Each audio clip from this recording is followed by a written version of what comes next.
한때 강촌은 청춘의 상징이었습니다. 경춘선 기차를 타고 배낭 하나 메고 친구들과 함께 강촌으로 향하던 그 설렘을 기억하시는 분들이 계실 겁니다. 1990년대, 2000년대. 그 시절 대학생이었던 분들이라면 강촌이라는 이름만 들어도 무언가가 가슴 한켠에서 올라오실 겁니다. 기차 안 분위기부터 달랐습니다. 강촌으로 가는 열차에는 배낭을 맨 대학생들이 가득했습니다. 335 모여 앉아 왁자지껄하게 이야기를 나누고 누군가는 기타를 들고 있고 누군가는 먹을 것을 잔뜩 들고 있었습니다. 기차가 강촌역에 도착하는 순간 그 많은 사람들이 한꺼번에 쏟아져 나왔습니다. 강촌거리는 그 사람들로 넘쳐났습니다. 어느 가게에서나 고기 굽는 냄새가 났고 어디서나 웃음소리가 들렸습니다. 밤이 깊어도 거리의 불은 꺼지지 않았습니다. 새벽 2시, 3시에도 사람들이 돌아다니고 어디선가 노래소리가 들렸습니다. 강촌의 밤은 그렇게 깊어갔습니다. 그런데 지금 그 강촌은 어떤 모습일까요? 거리를 걸으면 불 꺼진 간판들이 눈에 들어옵니다. 한때 사람들로 가득했던 숙박업소 자리에 임대 현수막이 붙어 있습니다. 문을 닫은 식당, 비어있는 펜션. 강촌에서 영업 중인 가게들의 상당수가 이미 폐업했다는 이야기가 나올 만큼 상황이 많이 달라졌습니다. 왜 강촌은 이렇게 변해버렸을까요? 수많은 대학생들이 몰리던 곳은 왜 멈춰버렸을까요? 대한민국 청춘 문화에 무슨 변화가 생긴 걸까요? 오늘은 이 질문들에 답해드리겠습니다. 강촌을 단순한 관광지로 보는 게 아니라 대한민국 대학 문화와 지역 상권의 변화를 보여주는 하나의 렌즈로 들여다보겠습니다. 시대가 바뀌면 상권도 사라집니다. 그리고 그 변화가 얼마나 빠르고 얼마나 근본적인지를 강촌의 이야기가 보여주고 있습니다. 강촌이 어떤 곳이었는지 그 전성기를 먼저 이야기해야 합니다. 여러분도 강촌 MT 기억하십니까? 강촌은 강원도 춘천에서 가까운 북한강변의 작은 마을입니다. 서울에서 경춘선 기차를 타면 1시간 남짓이면 닿을 수 있었습니다.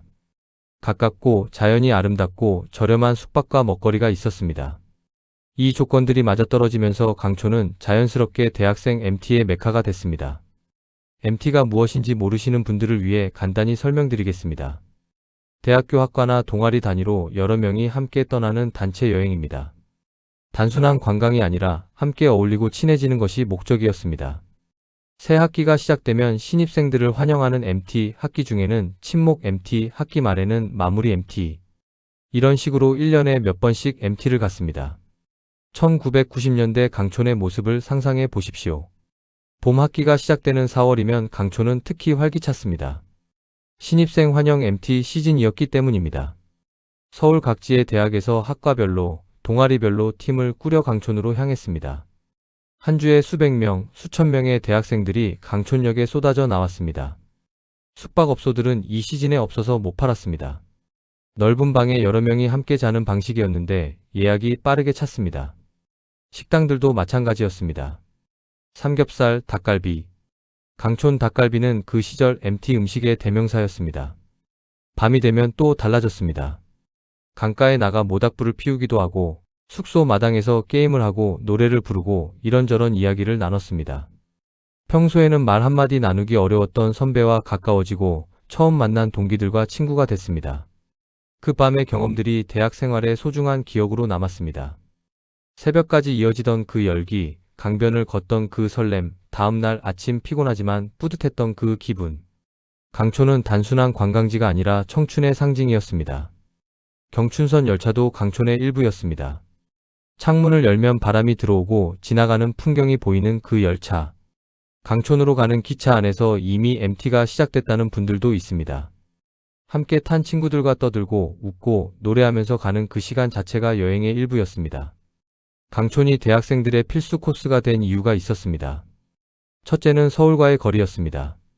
경춘선을 타면 1시간에서 1시간 반. 멀지 않으면서도 확실히 일상을 벗어난 느낌을 줄 수 있는 거리. 1박 2일 MT를 위해 너무 멀면 이동시간이 아까워지는데 강촌은 딱 좋은 거리였습니다. 둘째는 저렴한 비용이었습니다. 대학생들은 주머니 사정이 넉넉하지 않습니다. 강촌은 숙박비, 식비 모두 학생들이 감당할 수 있는 수준이었습니다. 여러 명이 함께 가면 1인당 비용이 더 낮아졌습니다. 넉넉하지 않은 주머니로도 충분히 즐길 수 있는 곳이었습니다. 셋째는 대학 MT 문화 그 자체였습니다. 선배들이 강촌으로 갔고 그 선배들의 선배도 강촌으로 갔습니다. 어느 대학, 어느 학과 등 강촌 MT는 전통처럼 이어져 내려왔습니다. 강촌으로 간다는 것 자체가 대학 생활의 일부였습니다. 넷째는 자연 환경이었습니다. 북한강을 끼고 있어 강 풍경이 아름다웠습니다. 등산을 할 수 있는 산도 가까이 있었습니다. 도심을 벗어나 자연 속에서 쉬고 싶다는 욕구를 충족시켜줬습니다. 강촌은 대학생 문화와 함께 성장했습니다. 그 문화가 강촌을 먹여 살렸고 강촌은 그 문화를 더 풍요롭게 만들었습니다. 그런데 왜 강촌은 무너지기 시작했을까요? 한 가지 이유가 아닙니다. 여러 변화가 층층이 쌓이면서 강촌을 지탱하던 기반이 하나씩 무너졌습니다. 6가지를 말씀드리겠습니다. 첫 번째는 대학 문화 자체의 변화입니다. 요즘 대학생들은 예전처럼 놀지 않습니다. 이 말이 비판처럼 들릴 수 있지만 비판이 아닙니다. 시대가 달라졌다는 이야기입니다. 1990년대, 2000년대 대학 문화에서 술과 단체 모임은 중요한 부분이었습니다. 선후배가 함께 어울리는 문화, 학과와 동아리를 중심으로 한 집단 활동. MT는 그 문화의 핵심 행사였습니다. 강제적인 부분도 있었지만 그 안에서 유대감과 소속감이 만들어지는 구조였습니다. 지금의 대학생들은 다릅니다. 개인의 시간을 중요하게 여기는 문화가 강해졌습니다. 원하지 않는 자리에 억지로 참석하는 것을 당연하게 받아들이지 않습니다. 술을 강요하는 문화에 대한 거부감도 커졌습니다. 대학 내 음주 문화가 전반적으로 바뀌었습니다. MT 자체가 줄어들었습니다. 학과 전체가 함께 가는 대규모 MT보다 친한 친구들끼리 소규모로 여행을 가는 방식이 늘었습니다. 강촌 같은 전통적인 MT 목적지보다 각자 원하는 여행지를 선택합니다. 강촌은 이 문화 변화에 직격탄을 맞았습니다. 강촌의 상권은 대규모 단체 MT를 위해 최적화돼 있었습니다. 여러 명이 한꺼번에 먹고 자고 노는 방식으로 설계된 숙박업소, 식당들. 대규모 단체 손님이 줄어드는 순간 그 구조가 흔들리기 시작했습니다. 두 번째는 인구 감소와 학령 인구 감소입니다. 대한민국의 대학생 숫자가 줄고 있습니다. 출생률이 급격히 낮아지면서 대학에 입학하는 학생 수 자체가 줄어들고 있습니다. 이미 여러 대학에서 정원을 채우지 못하는 상황이 벌어지고 있습니다. MT의 주 고객이었던 대학생 인구 자체가 줄어드는 겁니다. 수요가 구조적으로 감소하는 상황입니다. 이것은 어떤 마케팅으로도 해결하기 어려운 문제입니다. 손님 자체가 줄어들고 있으니까요. 지방 대학들의 위기도 영향을 미쳤습니다. 서울과 수도권 대학들만이 아니라 지방 대학들도 강촌 MT를 오는 경우가 있었습니다. 하지만 지방 대학들이 폐교되거나 규모가 줄어들면서 그 수요도 함께 줄었습니다. 세 번째는 여행 문화의 다양화입니다. 강촌은 더 이상 특별한 여행지가 아니게 되었습니다. 1990년대 대학생들에게 여행 선택지는 제한적이었습니다. 해외여행은 비용이 많이 들었고 국내에서도 제주도는 비행기를 타야 하는 먼 곳이었습니다.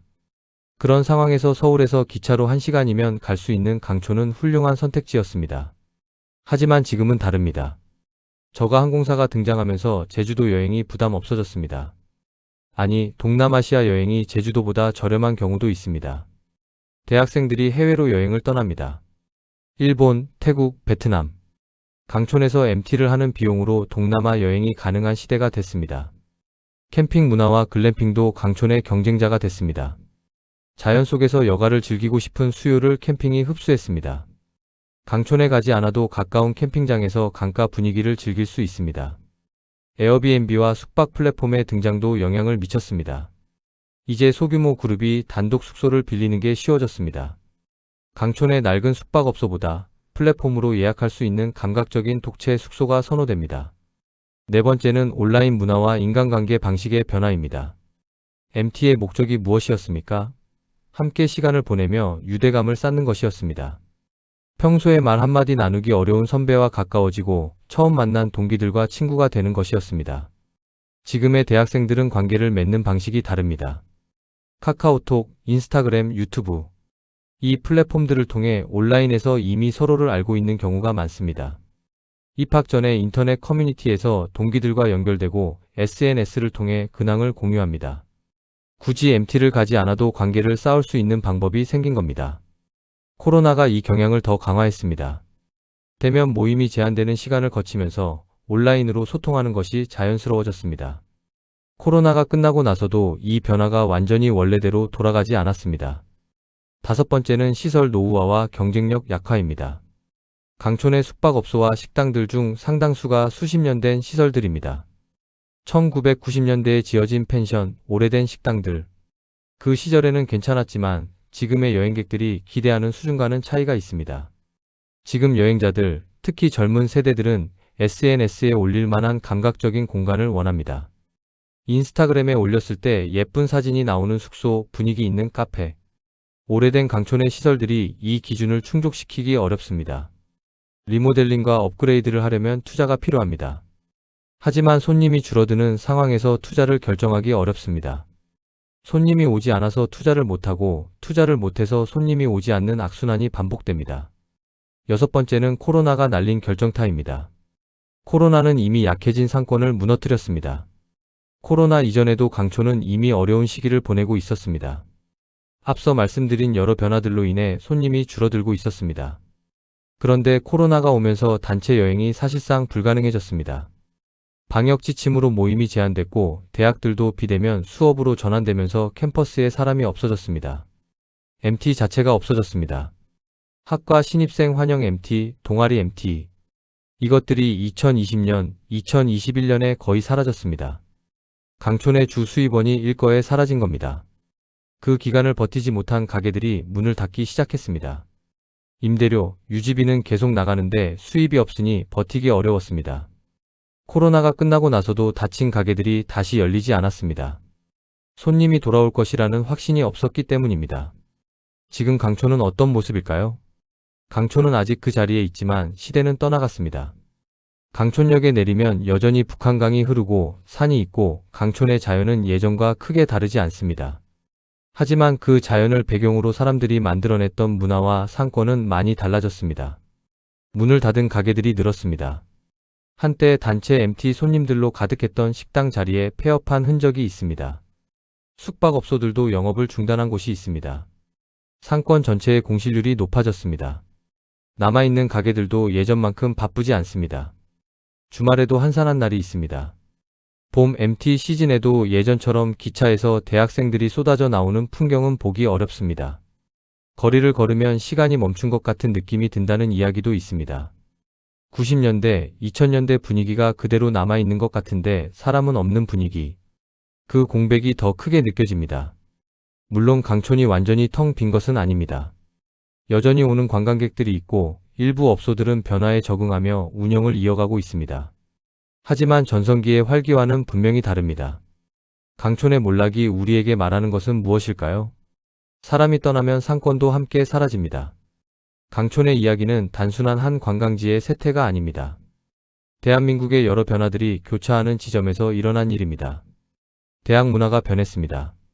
인구가 줄었습니다. 여행 방식이 다양해졌습니다. 온라인 문화가 오프라인 모임의 방식을 바꿨습니다. 코로나가 마지막 충격을 줬습니다. 이 모든 변화들이 강촌이라는 하나의 장소에 집중적으로 영향을 미쳤습니다. 그리고 강촌만이 아닙니다.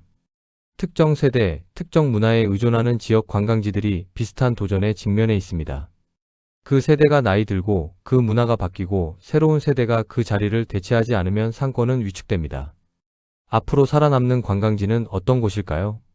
강촌의 쇠퇴를 보면서 반대로 살아남는 관광지들의 특징도 보입니다. 차별화된 경험을 제공하는 곳입니다.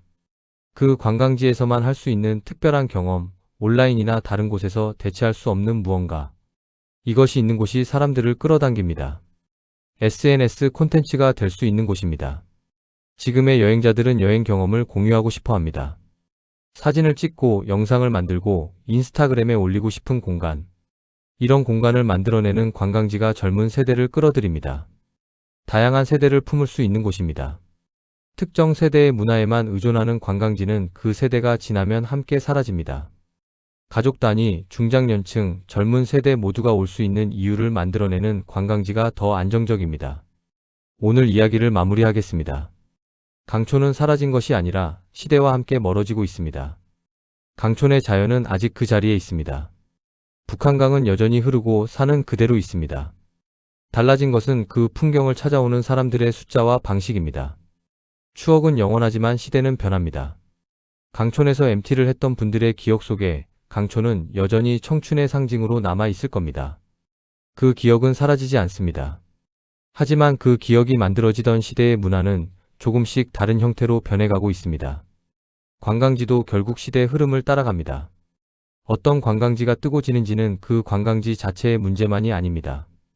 그 관광지를 찾는 사람들이 변하고 그 사람들의 문화가 변하면 관광지의 위상도 함께 변합니다. 강촌의 변화는 대한민국 변화의 축소판입니다. 인구가 줄고 젊은이들이 변하고 여행 방식이 다양해지고 온라인이 오프라인을 대체하는 흐름. 이 모든 변화들이 강촌이라는 작은 지역에서 선명하게 드러나고 있습니다. 기차를 타고 강촌으로 향하던 그 청춘들이 지금은 어디에서 무엇을 하고 있을까요? 그들의 자녀들은 또 어떤 방식으로 청춘을 보내고 있을까요? 시대는 계속 변합니다.